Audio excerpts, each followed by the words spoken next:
Laser sights enhance and maintain your accuracy in a time of crisis, preventing tunnel vision and allowing quick target acquisition in awkward shooting positions. Crimson Trace, making laser sights standard equipment. Learn more at crimsontrace.com.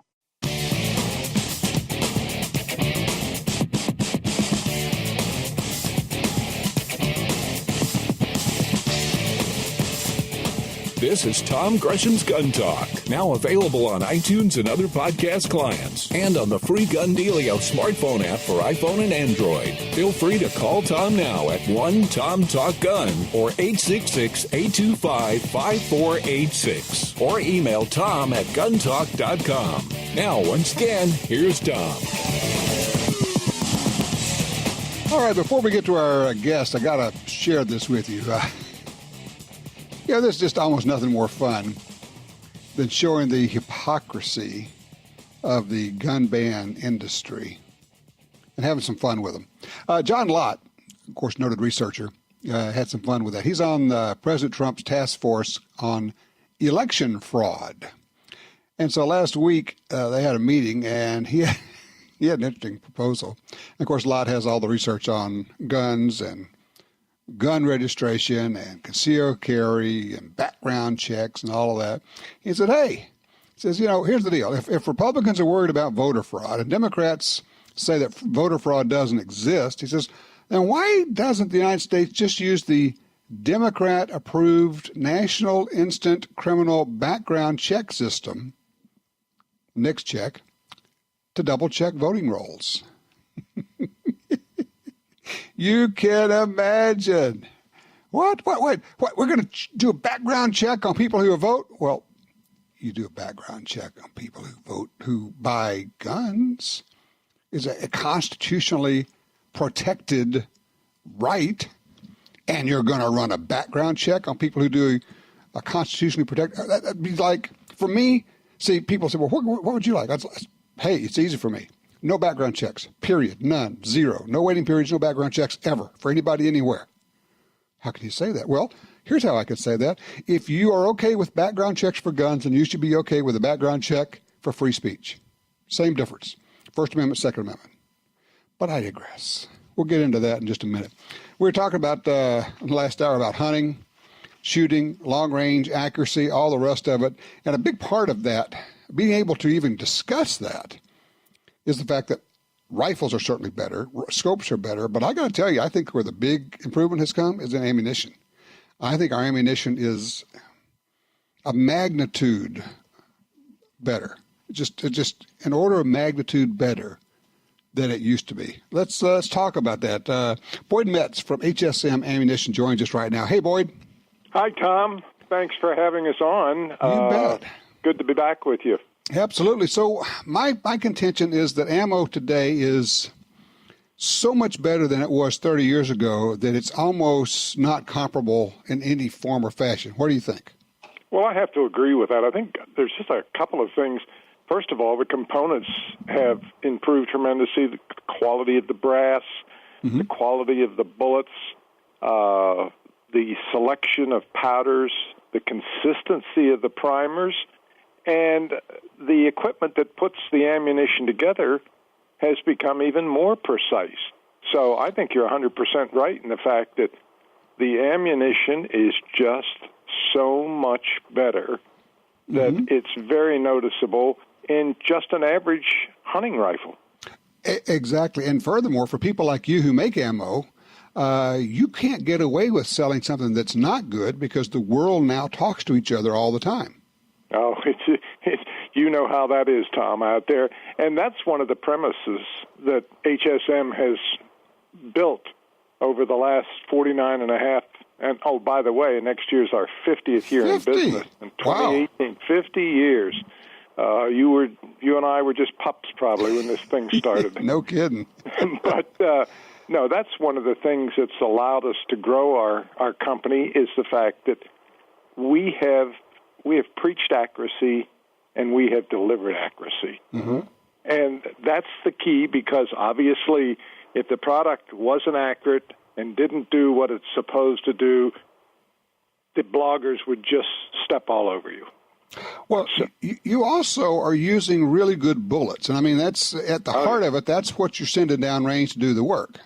That's exactly right. And we have a couple of good relationships, one with Berger's bullets, known for their accuracy and their performance both in long-range shooting and on game. And our relationship with Sierra has just developed very, very nicely. And Sierra, their Match King line, has been known for and by shooters for years and years. So, yes, we're very selective about the products that we put together because once, as you just mentioned, it doesn't matter how good your product line is. If you don't assemble it with good components, you don't get a good product. Well, where are you guys located? We're located in Montana, a little smoky in Montana right now with all the fires. We have had a little rain, but we're outside of Missoula in Stevensville, Montana, a small community. And that's where Bill and Catherine Campbell started the business, as I said, almost 50 years ago. It'll be 50 years in 2018. Ah, okay, And, I've been to Stevensville. I got some good friends who live in Sealy Lake, so you're all in that part of the world. Yeah, it's a beautiful part of the country. When it's not smoky. lots of hunting. I had some snow up there the last few days in the high country. Yeah. So we're hoping that'll suppress some of the weather. Exactly. But, you're so right. We test and we test and we test. And we just find that the quality of the ammo is really controlled by the quality of the components. Now, are you loading it right there? Yes, sir. We do it all in-house. We buy our components outside, but all of our ammunition is loaded in-house by our people, some of them who have been there almost 30 years. And all the inspection work is done there, all the packaging and shipping, 100% of it is done there. I know it's got to be one of the frustrating things. You think, well, we've been in business for almost 50 years, and you still meet people, and they go, well, I've never heard of HSM. And you tell them, well, look, go to the website. And when you go there, and I'm scrolling through right now, I'm going, holy cow, you guys have a lot of different loads. And I'm just looking at the rifle, and then you got your handgun, you got your bear loads, you got your varmint loads. You guys must have, I don't know, 150, 200 different loads you have. I think it's about 174. Yep. Okay, pretty good guess. Let me just say one thing about that, Tom. Sometimes we get the customers saying, well, gee whiz, you have this in your catalog, but you don't have it in inventory. And some of these calibers, we only make once a year. I mean, it's one of those things. It's no different than the large manufacturers. I can remember years ago in the business, 380 ammo was not as popular as it's become in recent years, and most of the major manufacturers only made that ammunition once a year. That's right. They would make one run a year, and then when it was out, and that's just the way it was. And yes. So same deal here. We are. And you have to switch the machines over, don't you? I mean, when you're through making 338 Win Mag, you got to switch it to 300 Win Mag, and you got to stop making one and make another. Exactly, and there's downtime and change time involved, and obviously time is money. But one of the other things that we're pretty excited about right now is obviously we're coming into the heart of the big game season. Right. And we've just had great success with our rifle calibers. And the Berger ammunition, our Trophy Gold, has just been an outstanding performer for us. And we now have a good relationship with Sierra, loading their Game King bullet. And it's a really accurate bullet, and it performs well. We only have it's interesting you bring it up, but we only have 19 offerings. We've kind of pared that down. We go from 243 to 338 Winchester. But still, it's a well-known bullet that just performs outstanding. Well, Boyd, let me ask you, if people, let's say, okay, this is interesting. I'm looked on the website, looks like good ammo. Where do I get some of this? Well, we encourage them to go to their retailer and ask their retailer. We have a good distribution network with a number of the major distributors in the country that the dealer can go to, Sports South, Zanders, Bill Hicks, these people have our product in stock and can service them. We also sell to the likes of Cabela's and a number of Midway, a number of the catalog people, the online people, handle our product and carry a good inventory. So they have two options. I mean, if you're doing business with Midway, by all means, ask them. If you have your local dealer, go to your local dealer and say, hey, I want this HSM ammunition. I understand the distributors are selling it. Can you get it for me? If people want to see it, they can just go on the web to thehuntingshack.com. And that's they can do that, or they can go to www.hsmammunition, one word, hsmammunition.com. Okay, hsmammunition.com. Yes, and that should bring them up to date. Sounds good. I appreciate it, Boyd. You guys just continue to impress with all the things you're doing there. Well, thank you. We appreciate your support, and we appreciate the consumer out there, and we wish them good luck in their big game hunting this season. Absolutely. Everybody get out there and do some hunting. HSM, and look at hsmammunition.com. All right, open lines for you right now. 866-TALK-GUN. Give me a holler.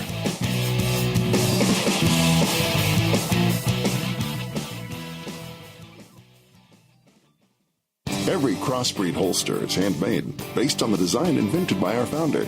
A Kydex pocket molded around your gun for perfect retention. Leather backing for comfort. Specially designed clips allow you to tuck in your shirt for complete concealment. The highest quality mag carriers and belts sturdy enough to hold any gun. Our holsters come with a lifetime warranty and 2-week try-it-free guarantee. Crossbreed. Conceal and carry the cross. Crossbreedholsters.com. Perhaps more than any other landscape, wetlands embody the life-giving abundance that nature has to offer. And perhaps more than any other organization, Ducks Unlimited is working to ensure that our continent's wetlands not only survive, but thrive for generations well beyond this one. The time is now to band together. The time is now to rescue our wetlands. For more than 70 years, Timney Triggers has been enhancing the shooter's experience. Whether it's a local competition, a day at the range, or even the hunt of a lifetime. Setting the standard in aftermarket triggers, Timney is now producing more than 170 models of triggers for bolt-action rifles, shotguns, AR rifles, and semi-automatic rifles. Proudly made in the USA since 1946. Find your new trigger at timneytriggers.com. If you carry a gun, you need training. Your concealed carry class was definitely not training. But time, money, and obligations keep you from spending days at a shooting school. The trusted folks at Gun Talk can help. Concealed Carry 1, our DVD featuring the VADA Group, covers what gun, what holster, how to carry, where to wear your gun, and much more. Visit shopguntalk.com. That's shopguntalk.com. Look, this really is life and death. Learn how to stay aware, how to get away, and how to fight if you must. At shopguntalk.com, you can get the 2 DVD set, including Fighting with the 1911 with Tiger McKee. No matter what gun you carry, this vital training info can save your life. Learn the draw, the stance, reloading, vital gear from Gun Talk. That's shopguntalk.com. shopguntalk.com. Smith & Wesson brings 10 years of development to your holster with the new enhanced M&P M2.0 semi-auto pistol. In 940 and 45 with a crisp and lighter trigger pull, the M2.0 has aggressive texture for a great grip, extended stainless steel chassis for rigidity, and 4 palm swell grip inserts for a perfect fit. The remarkable M&P, even better in version 2.0. See it at smith-wesson.com.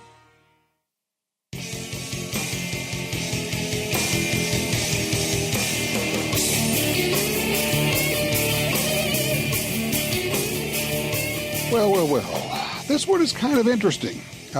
Headline is Police seize more than 100 guns from Louisville home in overnight raid. 30 or 40 officers, dog units, SWAT teams, hit this house in the middle of the night. But here's the weird part. Police said they seized about 115 guns, including handguns, rifles, shotguns, and submachine guns. Said the fellow who was there was a convicted felon. But the story is not as clear or clean cut as that. Anita Hauser owns the home. She says, well, he was house sitting while I was in the hospital. I came home to my house being ransacked. She said all the guns belonged to her late husband, who was a collector. She says they were all registered, insured, and under lock and key. Her husband, she said, had collected them at various estate sales and gun shows.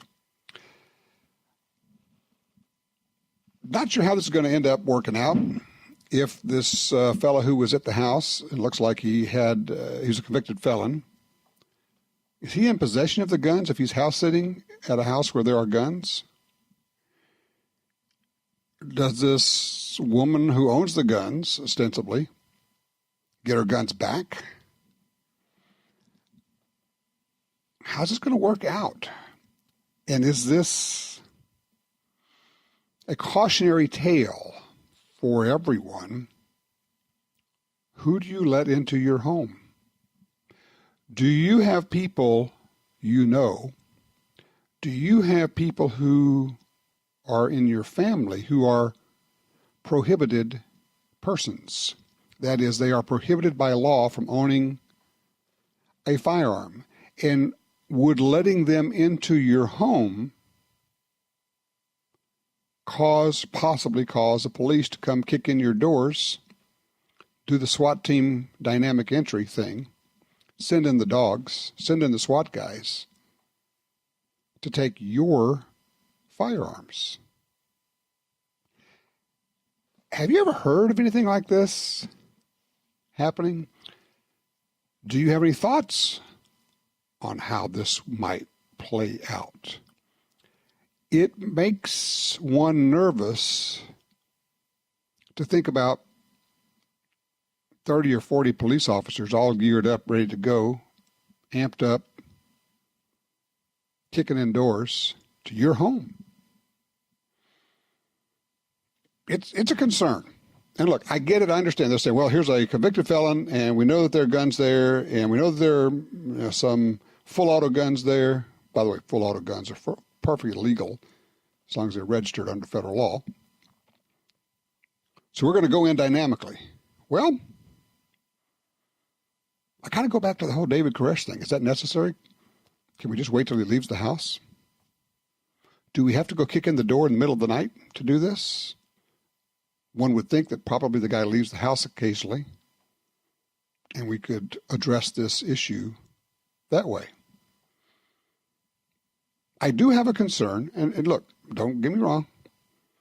I thank police officers all the time. I appreciate what you guys do, but I do have a very real, visceral concern for the amped up us versus them mindset that it's not a case of we imagine that it happens, of the dynamic entry, kick in the door, middle of the night, with the dogs, with the gear, with, militaristic, if you prefer. I only am concerned about that because, hey, that could be my house. That could be your house. That could be your house when you're not there. And your wife wakes up in the middle of the night. And if you're old enough like I am to remember the case of Kenyon Ballou, wrong house, wrong guy, cops kick in the door, he thinks it's a home invasion, he reaches for a gun, they shoot him. Kenyon Ballou, look that one up. That goes way back. And it's happened more than once. If you're in the middle of, you're sleeping, you wake up and somebody's pounding on the door and you're coming out of REM sleep, what's your first reaction going to be? You know what it's going to be. You're reaching for your gun. I guess what I'm throwing out there is, and if you're a police officer, maybe you can help me out with this, and I would hope that you could. Are there times when it actually would just be better to wait until the guy comes out and goes to work or goes to lunch or goes somewhere and deal with it then? What would be, and here's why I don't know. I'm working with a vacuum, okay? I don't know. What would be the circumstances where you say, we're going to go in with 30 people and blow in the doors and go in there? There's one guy in the house. Obviously, we're looking at a news report here. We don't know what actually happened. We don't know what the story is. We don't know what the threat might have been. But I can tell you from watching this for 40 plus years and reading every report I can find on this type of thing, it's a concern. A fellow I knew had ATF come in, take all of his guns, hundreds of guns worth hundreds of thousands of dollars, never charged him with a crime. Just kept the guns. He kept saying, I got to get my guns back. No. I mean, we're talking seriously expensive guns just tossed into 55-gallon drums, collector guns. And then when he finally said, okay, if you're not going to give them back, I have to take some action here. So he filed suit, and as soon as he did, they immediately charged him. A year later, immediately charged him. So, yeah, it's not my imagination, and it's not overreacting, and it's not paranoia. If it's actually happening, it's not paranoia. So I would be interested, if you're in law enforcement, if you could help me understand this a little bit. Because I know it's a tough job and all the rest of it. It's a thankless job, and you're underpaid. I get all of that. But from my standpoint, I'm thinking, yeah, but why are we kicking indoors for this? Why are we doing these things that we know are going on all the time? And maybe if we keep shining the light of public scrutiny on this, it dries up this stuff, at least a little bit. I don't know. I'd love to get your take on it. 866-TALK-GUN. Do you think about this? Do you worry about this? Does this kind of thing ever get into your mind? 866-TALK-GUN. I'm Tom Gresham. This is Gun Talk.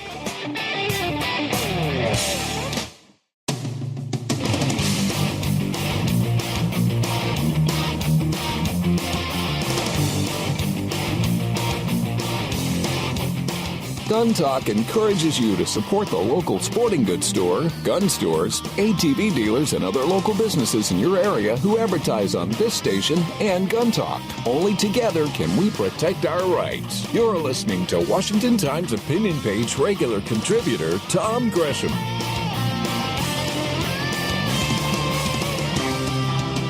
Okay, before I get to our callers here, Ed, Brandon, don't go anywhere. We're going to get to you.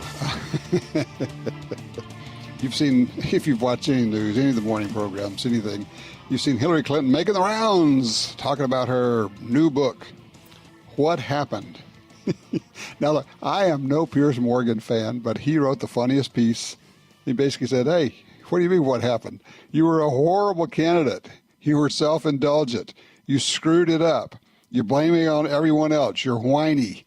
You know, you're just leave, would you please? But if you were to read her book, and you're not going to, so I'll help you out here. She reinforces the role of America's gun owners in defeating her. Rightly so. She acknowledges the NRA as being an influencer or influential in the election that she lost. She says, quote, the politics of guns has been toxic for a long time. Yeah, to Democrats who want to ban guns, yeah. The vocal minority of voters against gun safety laws, really? We're doing that again? Have historically been more organized, better funded, and more willing to be single-issue voters. In other words, there are a bunch of us, and we are politically active. Yeah, got it. Glad you understand that.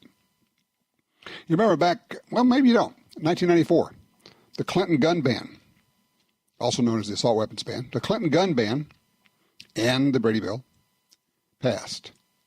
And as a result of those two things passing Congress, the Democrats lost control of Congress. They had had control of Congress, the majority, for 40 years, for 4 decades.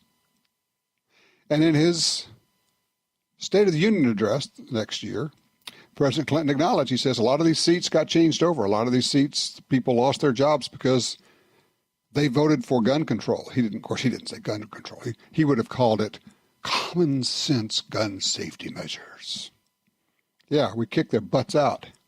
We sent them home. And we defeated Hillary Clinton because every single time she made a speech, she called for gun bans. Every time. And now she's saying, well, these single-issue voters, the vocal minority. Well, we were enough of a majority to get you sent home.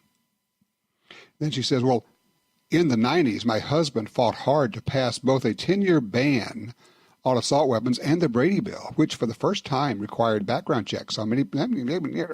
Whiny. I just got to tell you, it makes me feel good all over that she recognizes that we, America's responsible, lawful gun owners, are a political force to be reckoned with. And we're never going back to where we were, where we just sat in the corner and we didn't get out and vote and we didn't get involved. That's never happening. Never happening again. Let's see. Let's go to line 3. Ed's with us, Spokane, Washington. Hey, Ed. Heard you went shooting. Yeah, Tom, a friend and I put on the 2nd annual Elmer Keith long-range rifle shoot as a benefit for the Foundation for Wildlife Management last week. Okay. Tell me about it. Well, we had targets from about 200 yards to 700 yards with a bonus at 770. They ranged in size from 8 inches to 12-inch. They're a square metal popper style that sat on the ground. We had a dozen shooters ranging in age from 15 to 75. A couple of those were women, and 3 competitive shooters, and the rest of us were out there just trying to learn what it's all about. I'm guessing that everybody had fun. Oh yeah, it was a hoot. I think the highlight was we had a life-size wolf, metal wolf silhouette at just over 550 yards, and that's the one everybody started off on, and it took about an hour of, okay, folks, come on now. It's time to get to the scorekeeping part. Let's move on, So, but everybody was having a blast. We counted 29 hits on that thing, so everybody had to hit the wolf before they went home anyway. So. Well, and it's so much fun when you got a steel target, and it's out at 550 yards. There is a notable delay from when you shoot and then when you hear the sound coming back to you from the hit. So it's like bang, ding. You go, oh, that's so cool. Yeah, and in between you get to see the dust, shock down at the foot of the thing and say, right. Maybe I guess I hit it. So what's the group you're raising money for? It's the Foundation for Wildlife Management, and they're headquartered out of northern Idaho. And they help hunters and trappers with expenses in we call it evening the odds between the ungulates and the predators out there. So interesting. Got quite a wolf problem, and we can't offer bounties, but hunting wolves is legal in Idaho, and so depending on where they catch them, they vary from $500 to almost $1,500 per legally taken wolf. So. We just had a wolf kill not far from my cabin in Idaho, down around Cascade, and it's down like right by the water and the lake. It's not like out in the wilderness area. Oh yeah. So I mean, there's a lot of them. Yeah, there are. They're getting kind of out of hand. So. Well, that's very cool. I'm glad you put on that shoot. It's good to use shooting to raise money for worthwhile causes. And Ed, thanks for letting us know. Yeah, I tell you what, long-range shooting, man, that is so much fun. And I'm not an expert at it. I hang around people who are really good, and the things they do and the things they react to and what they're doing are so far from what I understand that even sometimes when they're talking about it and trying to tell me what they're doing, I'm not getting it. It's like a foreign language, but it sure is fun. Hey, are you a long-range shooter? Have you ever thought about doing it? By all means, let us know. Also, what have you been shooting? Handguns, rifles, or shotguns? It's time for the shotguns to come out again. Love to know what you've been up to. 866-TALK-GUN. We'll be right back.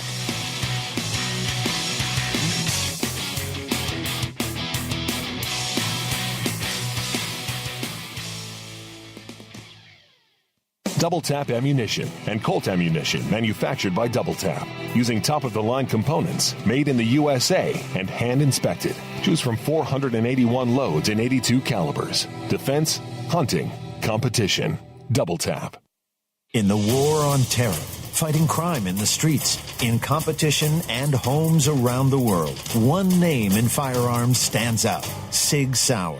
Our pistols and rifles are renowned for their unfailing performance. This same commitment to excellence can be found in our line of SigTac accessories and the training offered by the Sig Sauer Academy. For unmatched quality, reliability, and innovation when it counts, choose Sig Sauer. Visit sigsauer.com today.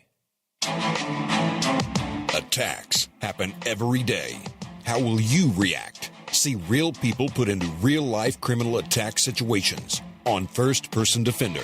Discover what works and what doesn't. Kidnapping, ATM robbery, home invasion, and other attacks. Learn how to save your life and the lives of your family. Get the entire first season on DVD at shopguntalk.com. Get prepared. shopguntalk.com.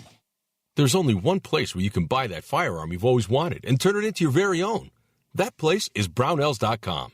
Now offering a huge selection of firearms from all your favorite brands. Brownells is the spot to buy online. When you're choosing your gun, be sure to look over the enormous selection of parts, accessories, ammo, and more to make that firearm your masterpiece. Brownells.com. Serious about firearms. For 36 years, the U.S. Sportsmen's Alliance has been fighting to protect hunting, fishing, and trapping for sportsmen from coast to coast. Today, we are under constant attack from extremist animal rights groups who want to end your ability to hunt in the U.S. Join us to protect our sporting heritage and our way of life outdoors. To join or for more information on how you can help, go to ussportsman.org. That's ussportsman.org. Cold Defense Ammunition, manufactured by Double Tap. Real defense ammo, designed with maximum effectiveness in mind.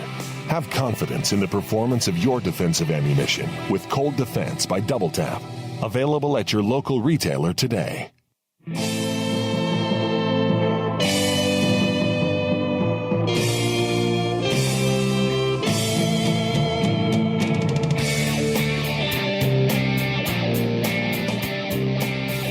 Oh, man, Indianapolis. You know, some people just make bad choices. A man has been fatally shot in Indianapolis after kicking in the door while looking for someone at the wrong apartment. So he's at the wrong apartment, first place. But if he'd been at the right apartment, he's still kicking in the door, okay? So he was looking for a woman. Generally, you knock on the door, dude. But kicking in the door, probably not a good thing. So, but she lived in a different building. And the guy who was kicking in the door got shot and killed by the resident of the apartment, who the police say he was protecting himself, a woman, and two small children. What was that line from the movie? You chose poorly. Line one, Carl is with us out of Atlanta, Texas. Hello, Carl. You're on Gun Talk. Tom, speaking of kicking in the doors, the cops that raided that place and arrested the guy, what were they there for? I know they were after this guy, but it makes me wonder, was that the most important reason to get him, or was it all of the guns in the house? Was the house on some type of list? Some police chiefs are opposed to private gun ownership anyway. Some have been very open about that. Mm-hmm. It is also, and this is really going to sound paranoid, but if it's already happening, it's not paranoia. It has been the case that a number of times law enforcement agencies or departments have targeted places for a raid with the absolute intention of selling or taking the items there that they confiscate, and then to go through the asset forfeiture process. We know of one case where they actually had detailed all of the property on a ranch that they were going to bust supposedly for pot and sell it. They basically had already budgeted all the money that they were going to get out of this deal. Unfortunately, when they went in with all of the lights and sirens and helicopters and everything else, there was no pot there. Something, I think that asset forfeiture thing is being abused. I think it's overused. And you know, at that house that they broke into, why didn't they come in with flamethrowers? That'd be reasonable. Yeah, there's people in there, but let's just set fire to the whole thing. Yeah, let's do that. Well, you know, and some states allow grenades. They're, you know, the concussion grenades, but grenades have set places on fire. And in one case, it landed in the baby bed with an 11-month-old baby in it. Yeah, it was a flashbang landed in the crib there in the bed with that youngster. Yeah, you just wonder. You say, okay, is there another way to do this? You know, and look, it's like I told people. I said, if you tell a pilot you can taxi this plane very fast, but you are not allowed to pull back and take off. If you taxi back and forth fast, eventually you're going to pull back on it because you got all this stuff, and that's what it's for. And when you got all this stuff and you train like crazy, that's what it's for, and you're going to use it. I get it. You know, if it's a hostage situation, you got to go in, you got to pull people out. That's one thing. I'm with you on the asset forfeiture. That needs to go away. There should be no such thing as asset forfeiture. The whole idea of we're going to, and sometimes, here's the weird part, sometimes they don't arrest the person and charge them with a crime. Believe it or not, it is legal to arrest the property. You can arrest the property without charging the person with a crime, and you simply take it from them.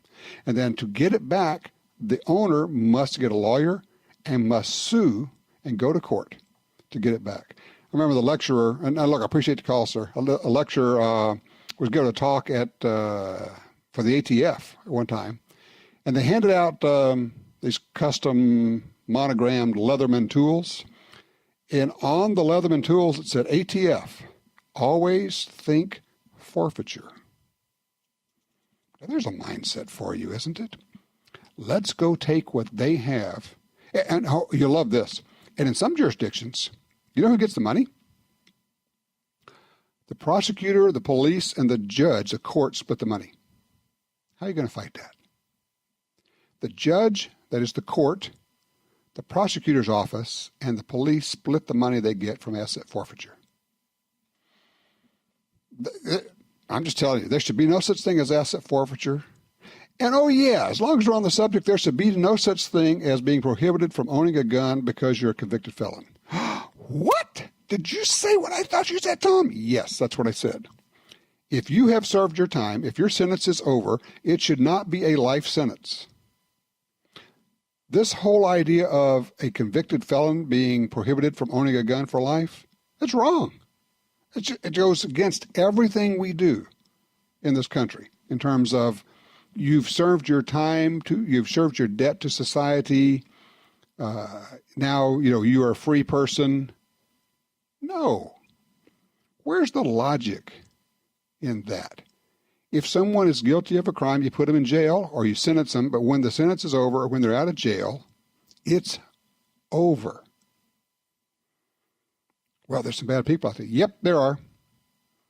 And a lot of them don't have these convictions. And oh yeah, by the way, the harm, you got to balance the harm done versus the good that comes from it.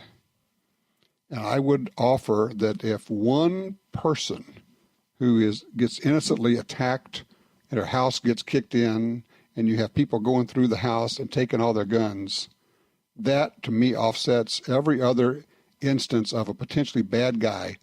Here's the thing. If the guy's a crook, he's going to be a crook. He's going to have a gun anyway, and the law doesn't apply to him. That's the whole definition of criminals, right? They break the law. So what's the benefit of it? Besides that, they hardly ever prosecute it. Try to find some U.S. attorney who will prosecute that. They won't. I just offer this. I don't think there should be a category called a prohibited person for having a felony conviction in your background. And certainly not that bogus Lautenberg Amendment misdemeanor for domestic violence. Lose your rights for life over a misdemeanor? That's un-American.